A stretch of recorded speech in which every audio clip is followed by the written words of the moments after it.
So you want to get more high-value patients for your practice, whether that's Invisalign or veneers patients or implants or even teeth whitening. They're all good services that you can focus on in terms of high-value services. The question for you is, which one should you choose? And yes, you do need to choose one of these. If you're going to do this kind of marketing and promotion, the first thing you want to do is pick one of these services that's going to be your primary focus and focus on that and get it right. That's the single-minded focus for marketing, and it means that all your messaging is going to be aligned and that you're going to have the right offers in place. So which particular service do you want to focus on? Well, I've got 4 key things that you need to think about when you choose a service. The first thing is probably the most obvious, and that is it profitable? For some practices, teeth whitening can be profitable because they've got a model around doing teeth whitening at good margins, and they've got the right people to deliver it and they can do volumes. For other practices, it's going to be implants because it's a high margin service.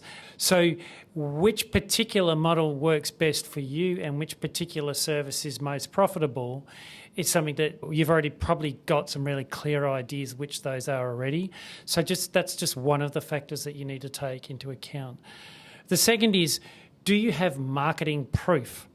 And when I say marketing proof, it's different from proof. Yes, you can do implants, of course, and you've done them many times before, but how can you show that in your marketing? Now, if you've got things like before and after images, you've got a history and example of previous work that you've done X number of this particular procedures before, that's all the marketing proof that you can put together that's going to be really useful in terms of how you can promote those services in the marketplace. So that second is, do you have the proof there? The third is, do you have capacity? Now, a lot of dentists are dealing with staff shortages. So the question is, do you have actual capacity?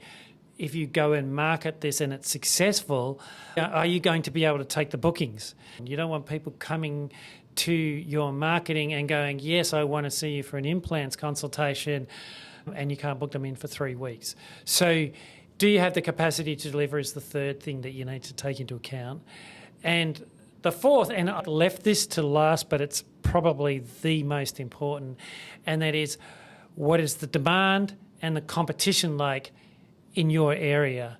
Now, when I say in your area, if you're in a capital city, and are you talking your competition Sydney-wide for implants ads, but I would look at your more direct competition in the practices in the immediate areas around you. Do the research. What kind of offers do they have? What kind of pricing are they offering? How competitive are you going to be in that immediate space? And if you've got something that you go, yes, that's good, I really want to do that, but hey, look, I've got 4 competitors all around me, all doing that same thing, and they're undercutting each other, it's going to be really difficult to cut through with my messaging, then that may be an opportunity for you to consider some of the other services where it may be easier for you to get traction. And then is there demand in your area? And typically you've probably got a pretty good idea. Now, depending on your demographics, you're going to have more demand, say, for a more cosmetic procedure like veneers than you would for implants. Depending on the demographics, it could be the opposite way around, and the same goes with teeth whitening. So if you look at those 4 factors, is it profitable? Do you have marketing proof? What's your capacity to manage leads and patients? And what's the demand and competition like? Take those into account and pick the one service that you're going to focus your marketing on.